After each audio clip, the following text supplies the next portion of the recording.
Salut, je suis Laurent Argelier. Bienvenue dans La Série. Dans ce podcast, je vous invite à partager un pur moment de plaisir avec une personnalité d'exception. Le concept de cette interview sans filtre est intime. Je te tutoie et tu me dis tout. De simples questions pour des réponses sans détour, directes et avant tout sincères. À présent, chers amis, partageons ensemble et intensément ce moment présent avec notre invité et bonne écoute à vous. Bienvenue Rachid Arabe dans La Série et merci de m'ouvrir les portes des studios de Trace TV installés à Clichy dans les Hauts-de-Seine. Bienvenue. Rachid Arabe, qui es-tu? Rachid Arabe est un ancien journaliste de France Télévisions où il a passé 30 ans de sa carrière comme journaliste, comme petit reporter, grand reporter, présentateur, chef de service. J'ai fait à peu près tous les jobs. Et puis ensuite, j'ai été nommé en 2007 au Conseil supérieur de l'audiovisuel, l'ARCOM aujourd'hui. Et donc, je suis parti vers d'autres cieux, vers l'autorité qui régule l'audiovisuel. Et à l'issue de ce mandat de 6 ans, la loi ne me permettait pas de retourner dans une chaîne de télévision qui avait été sous le contrôle du CSA. Donc après ce passage-là, j'ai eu envie de regarder un peu ailleurs ce qui se passait. J'ai commencé à m'éloigner de la télévision parce que je la regardais peut-être beaucoup. Et j'ai eu envie de faire autre chose. J'ai pas eu envie de refaire de la télévision. J'ai testé une fois, ça m'a amusé, mais en fait moi j'étais un artisan de l'audiovisuel. Et je me suis rendu compte que c'était devenu une industrie qui fonctionne, mais dans laquelle je trouvais que j'avais pas forcément ma place. Rachid, je te propose une expérience. Je te montre le miroir de La Série, face à toi. Que vois-tu dans ce miroir? Je vois un jeune garçon, les cheveux tout noirs, qui ont grisonné depuis. Cheveux tout noirs quand il faisait le journal de 13h sur France 2, cheveux qui ont grisonné. Mais c'est pas l'âge, c'est pas la vieillesse, c'est une sorte de maturité.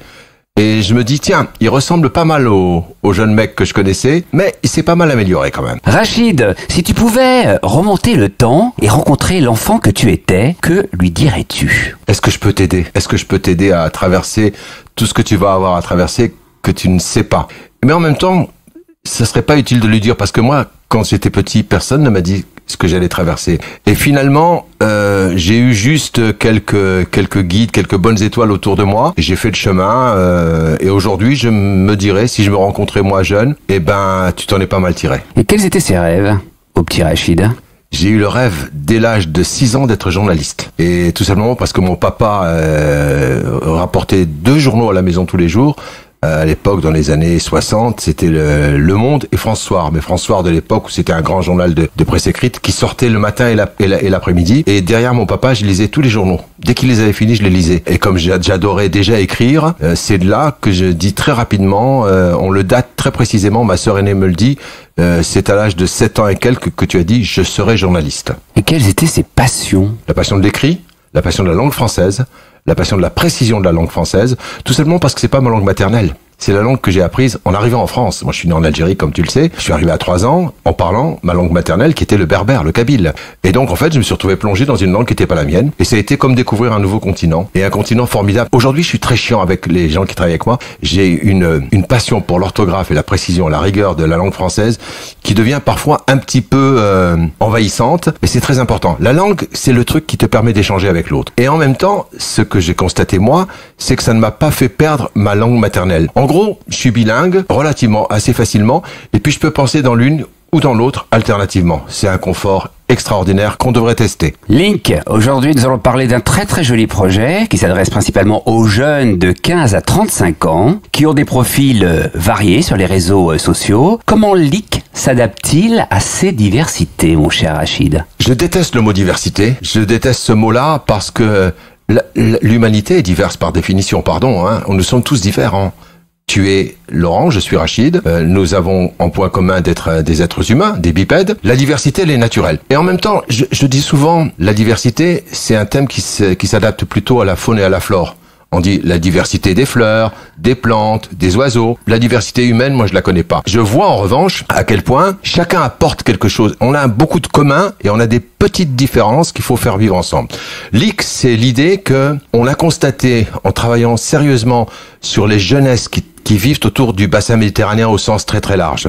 On se rend compte à quel point, jusque dans les années 2000-2010, les influences culturelles sur la France et le bassin méditerranéen, c'était surtout les influences anglo-saxonnes. On se rend compte en regardant très attentivement le spectre du monde artistique, du monde littéraire, du monde cinématographique, à quel point les talents d'aujourd'hui qui sont revendiqués comme étant français sont des gens qui ont des origines méditerranéennes. On se rend compte dans le monde de l'humour, par exemple, que c'est une veine de créativité de l'humour qui est très très nouvelle et qui se régénère sans arrêt. On voit dans le sport à quel point aujourd'hui, il y a notamment du fait qu'il y a de plus en plus de joueurs binationaux, des gens qui sont à l'aise dans deux nations de façon très spontanée, même si certains y voient une sorte de colonne souterraine qui se cache en attendant de se réveiller. Là, ce que je n'aime pas appeler la diversité, elle est autour de nous, elle existe et surtout elle est créative. Je vais prendre un exemple, le rap français. Moi, je suis pas un grand spécialiste du rap, j'étais plutôt Brassens, Brel que le rap, mais quand je regarde le rap français, je vois d'abord ce qu'il a apporté d'un point de vue à niveau d'écriture et d'expression. Je me rends compte que ce rap, il est à 95%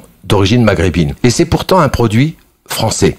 Je prends un dernier exemple, qui est pour moi le plus parlant. DJ Snake. DJ Snake, il a fait l'été dernier une vidéo tournée en Algérie, qui s'appelait Disco Maghreb. C'est tourné en Algérie, c'est de la musique raï, en l'occurrence. Ce clip-là, il a fait le tour du monde immédiatement, aux États-Unis, au Japon, et c'était l'image de la France qu'on voyait. Et je crois que c'est ça, la France à laquelle je crois. Leak, pourquoi? Leak, en arabe, ça veut dire pour toi.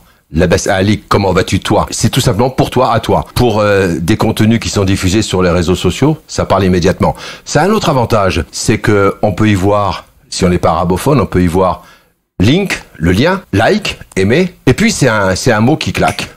C'est leak. C'est quelque chose qui est simple et qui est quelque part universel. L'histoire commence et elle s'annonce très très belle, cette histoire. Je peux t'interrompre? Bien sûr. L'histoire continue sans un monsieur essentiel pour moi, qui s'appelle Pascal Joseph, que tu as connu. On a une pensée pour lui, paix à son âme. Parce que Pascal était un des 3 cofondateurs de l'histoire. Pascal a été mon patron à France Télévisions et il a été, comme tu le sais, un des grands patrons également de TF1, de la 5. Il a créé beaucoup de formats de la télévision d'aujourd'hui. Taratata, c'est lui, par exemple. Et Pascal était avec moi depuis le début, tout simplement parce qu'on s'était trouvé en dehors de la relation personnelle qu'on avait. Un jour, en faisant un voyage à Alger, un voyage de business, j'ai vu qu'il était ému, il avait les très beaux yeux bleus un peu embrumés. Et je dis, mais qu'est-ce qui t'arrive, Pascal? Et il me dit, je te raconterai. Et dans le voyage, le vol du retour, il me dit, tu sais, mon père était de l'assistance publique et j'ai fait des recherches génétiques il y a pas longtemps et j'ai découvert que j'avais un grand-père kabyle. Et ça nous a immédiatement rapprochés. Et c'est pour ça qu'on a cheminé sur ce projet-là auquel il a beaucoup apporté, parce que Pascal, il avait un sens du public. Et c'est ça qui a été sa grande réussite à la télévision. Un sens de ce qui pouvait intéresser le public, plutôt que d'essayer de se dire comment je vais emberlificoter le public. Il a toujours essayé. Taratata, c'en est un. Froufrou, c'est lui. Toutes ces grandes idées. Et ce qui est devenu Leak, c'était une de ses grandes idées. Donc moi, je porte cette mémoire-là. Et sans vouloir être triste, j'essaie de la porter très haut en me disant, je le fais pas pour moi, je le fais aussi pour quelqu'un que j'ai beaucoup aimé et qui m'a poussé. Et il est toujours présent, quoi qu'il en soit. C'est votre étoile, peut-être. Quel est ton point de vue, justement, Rachid, sur la façon dont la société considère les jeunes? J'ai essayé de m'appliquer ça à moi-même, déjà. C'est-à-dire, moi, je suis entouré de jeunes, hein. J'ai des beaux enfants que j'ai vu grandir, avec qui je me suis chamaillé, avec qui je me suis frité parfois. Un beau-fils dont je trouvais il y a quelques années qu'il passait trop de temps sur son ordinateur. Je disais, mais qu'est-ce que tu fous là-dessus jour et nuit? Et puis aujourd'hui, je me suis rendu compte que c'est un petit génie, que ce garçon fait de la 3D, de la création, et qu'en fait, il fallait simplement le laisser mûrir son projet. Et donc, c'est ça mon approche des jeunes. C'est pas de me dire, écoutez, moi je sais, vous savez pas. Je découvre avec cette génération-là que je sais des choses et qu'elle sait des choses. Et que c'est ce qu'on essaie de partager, y compris dans l'équipe de Leak, où ils sont tous très jeunes, 25, 30 ans, et où moi j'essaie d'apporter un petit peu d'expérience. Pascal Joseph disait, les jeunes ont besoin de reconnaissance, et j'essaie de leur donner de la reconnaissance. Rachid, je vais te poser des questions cash, comme sur ton réseau social, absolument. Penses-tu qu'en 2023, il est plus facile ou plus difficile pour un jeune de 20 ans qui s'appelle Rachid de vivre en France? Je pense que c'est plus difficile. Et pourquoi? Il y a un environnement social qui fait qu'aujourd'hui, se prénommer Rachid ou Ahmed ou Farid ou Farida, pour prendre des noms de jeunes femmes également, c'est forcément connoté négativement. À mon époque, pour parler comme un vieux, c'était un peu connoté, mais il y avait un espoir de colorier un petit peu différemment la chose. J'ai un peu peur qu'aujourd'hui, ça soit un peu négatif. Mais je travaille au contraire à ça, à me dire, et c'est ce que je mets en avant dans Leak, c'est des jeunes qui s'appellent Asdine, Rachid, Chérine, qui portent ces noms, qui ont un sens pour eux, mais qui sont malgré tout des Français de France. Et je pense que c'est la polémique sur les prénoms, je vais pas aller sur le terrain de Eric Z, elle est néfaste pour ça, parce qu'on peut très bien s'appeler Rachid et être très heureux d'être français. Pourquoi y a-t-il pas beaucoup d'Arabes, et je prends le temps de dire cette question, à la télé, franchement, Rachid Arabe? Alors on sait que j'ai été le premier au journal télévisé, que moi donc je peux témoigner non pas de la difficulté. En fait j'ai entre guillemets souffert d'une forme de protection à un moment. J'avais déjà fait des journaux télévisés quand j'étais tout jeune journaliste sur FR3 Île-de-France. C'était passé relativement comme une lettre à la poste. C'est quand je suis arrivé sur Antenne 2, dans la cathédrale de l'information, où j'ai commencé à côtoyer, à tutoyer les grands, et où on commençait à se dire, mais il peut être une des voix, une des images. Et très longtemps, je pense qu'on a voulu me protéger en se disant, si on le montre, peut-être que le public va mal réagir. On s'est rendu compte que quand j'ai fait le journal de 13h, j'ai banalisé complètement mon nom et mon prénom. Ceux qui regardaient le journal de 13h avaient oublié que je m'appelais Rachid, et regardaient juste un journaliste comme les autres. Donc, c'était peut-être pas plus facile. C'est aujourd'hui plus difficile. Et pourquoi justement c'est plus difficile dans les médias de voir plus d'Arabes à la télévision? Quand j'étais membre du Conseil supérieur de l'audiovisuel, je me suis beaucoup occupé de ces questions-là et on a travaillé sur un certain nombre d'enquêtes avec les chaînes de télévision qui étaient très volontaristes sur la fameuse question de la diversité que je n'aime pas qualifier ainsi. Et on voyait souvent que, en fait, on voyait des gens d'origine arabe, mais on voyait que dans les séries, dans les jeux, dans les téléfilms, il y a des Arabes, mais ils avaient toujours des mauvais rôles. Ils étaient forcément voleurs, dealers, et qu'on voyait rarement. Ça a commencé à changer avec des gens comme Roche Dizem, etc. Des gens qui étaient capables de jouer un dealer, mais qui pouvaient aussi être capables de jouer le rôle d'un avocat, d'un flic. C'est ça qui a bien fonctionné à un moment, et qui se retrouve à nouveau vers une sorte de petite butée aujourd'hui, qui est assez délicate. Pourquoi justement il y a cette petite butée aujourd'hui qui est assez délicate, Rachid? Si je savais le dire en 3 mots... Mais si tu sais le dire en 3 mots, toi qui aimes la langue française et les mots. Je dirais que j'ai bénéficié du fait qu'on s'intéresse à moi parce que j'ai toujours prouvé aux Français que je m'intéressais à eux. Et aujourd'hui, j'ai l'impression que le divorce, la séparation, se fait du fait que chacun commence à ignorer un peu l'autre et à se dire « j'ai pas envie de te ressembler ou j'ai pas envie de discuter avec toi. Moi, je suis un homme de dialogue, pas un homme de séparation. » Et penses-tu aujourd'hui qu'un présentateur qui porte le prénom de Rachid puisse animer le journal télévisé de 13h ou de 20h sur une des chaînes majeures comme TF1 ou France 2, sincèrement? Je pense que oui, mais malheureusement, aujourd'hui, on aurait peut-être tendance à aller surtout voir son nom et son prénom et non pas son travail. C'est quelque chose dont j'ai pas vraiment souffert, mais je l'ai senti sur les bordures de ça. À l'époque où j'ai été nommé par exemple au journal de 13h, c'était juste après la Coupe du Monde de 98. Ça faisait 2 ans qu'on se posait la question de savoir si j'allais présenter le journal. Il était présenté à l'époque par Patrick Chêne, très proche de moi, avec qui je travaillais, que je remplaçais quand il était en vacances. Et donc naturellement, j'étais un peu le successeur. Donc j'ai été nommé naturellement. Eh ben il y a eu des mauvais esprits pour ce jour-là pour dire mais c'est l'effet Zidane.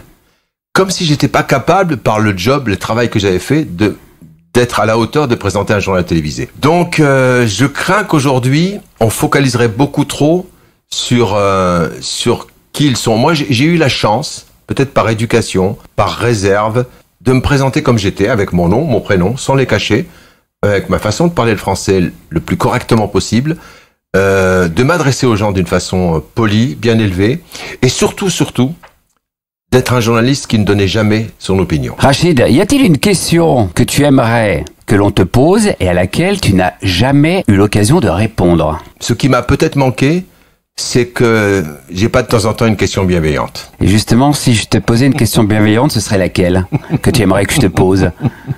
Qu'est-ce qui fait que tu continues à ton âge de te démener comme ça, alors que tu pourrais être un gentil retraité dans mon Gers d'adoption, à fumer mon cigare, à boire un coup de cognac ou d'armagnac plutôt. La question c'est qu'est-ce qui fait que tu continues de pédaler comme ça? Peux-tu répondre à la question de Rachid Arabe, s'il te plaît, Rachid Arabe? La passion de transmettre. Moi, je suis né d'une tradition orale. La tradition kabyle, berbère, est une tradition qui se transmet oralement. Moi, j'ai appris le kabyle non pas de façon écrite, mais je l'ai appris à l'oreille en entendant ma grand-mère, ma mère, mes tantes le parler. Et donc, j'ai adopté cette façon de transmettre. Ce qui m'a beaucoup servi à la télévision. Parce que moi qui rêvais d'être un grand journaliste de la presse écrite, il y a un de mes profs de l'école de journalisme qui m'avait dit mais tu as une tradition orale, tu seras très bien à la télé parce que tu sais transmettre les choses, tu sais expliquer, tu sais essayer de convaincre. Je crois que nous avons beaucoup à échanger encore et qu'on est en train de créer des murs. Moi je suis vraiment un mec de paix. J'ai envie qu'on... Mais qui crée ces murs? Pourquoi ces murs on les crée? S'il te plaît, Rachid, peux-tu répondre à ces 2 questions? Principalement les religions. Moi j'ai un rapport avec la religion quasiment nul. Je le dis, je l'assume. J'ai un rapport à la spiritualité très important. Et je constate que malheureusement, la France laïque que j'aime, c'est de plus en plus, les discours sont des discours religieux. Et je rappelle juste à ceux qui devraient le savoir mieux que moi parce qu'ils croient, que religare, je crois en latin, ça veut dire relier. C'est de là que vient le mot religion. Et qu'aujourd'hui, on focalise trop sur les différences de religion et les différences d'expression. Et ça fait vraiment mal à une société. Rachid, je vais te demander de choisir un mot pour définir chacun de ces mots. C'est quoi le bonheur? On court. C'est quoi la vie? On court. C'est bien de courir. Donc le bonheur et la vie, c'est on court. Tant qu'on a cette capacité à bouger, ça veut dire que on peut encore créer quelque chose. C'est ça qui est important. C'est vrai que moi physiquement, par exemple, j'ai très mal au dos en ce moment. C'est vrai que ça me diminue un petit peu. Je me dis, tu peux pas comme avant courir, faire du golf, c'est l'âge, mon pauvre Rachid. Moi, je refuse justement que mon corps dicte sa loi. Et donc, c'est ma tête pour l'instant qui fonctionne. Et ma tête, elle me dit, continue de courir. Rachid, c'est quoi Dieu? Je le connais pas, personnellement. Je sais que beaucoup de gens y croient, donc j'ai un infini respect pour ceux qui y croient. Je dirais à Dieu, si tu existes, essaye de les réconcilier. Rachid, pour conclure ce joli moment de partage, je t'invite à adresser un message à nos auditeurs. Qu'aimerais-tu leur dire? Vous m'avez fait confiance. Et ça, c'est quelque chose qui est très profondément ancré chez moi. Pendant que je faisais le JT, je recevais que des marques de confiance. J'ai très rarement été critiqué. Et ça, j'ai l'impression que je le mérite et que je l'ai mérité. Aujourd'hui, j'aimerais qu'on se dise, on a eu raison de lui faire confiance. Il ne nous a pas menti, il n'a pas triché. Et c'est ce que j'essaie de faire, et c'est peut-être pour ça que je refais pas de télévision. Merci Rachid Arabe, porte-toi bien et sois intensément heureux. Merci à toi. Vous avez écouté la série de Laurent Argelier, portez-vous bien et soyez intensément heureux.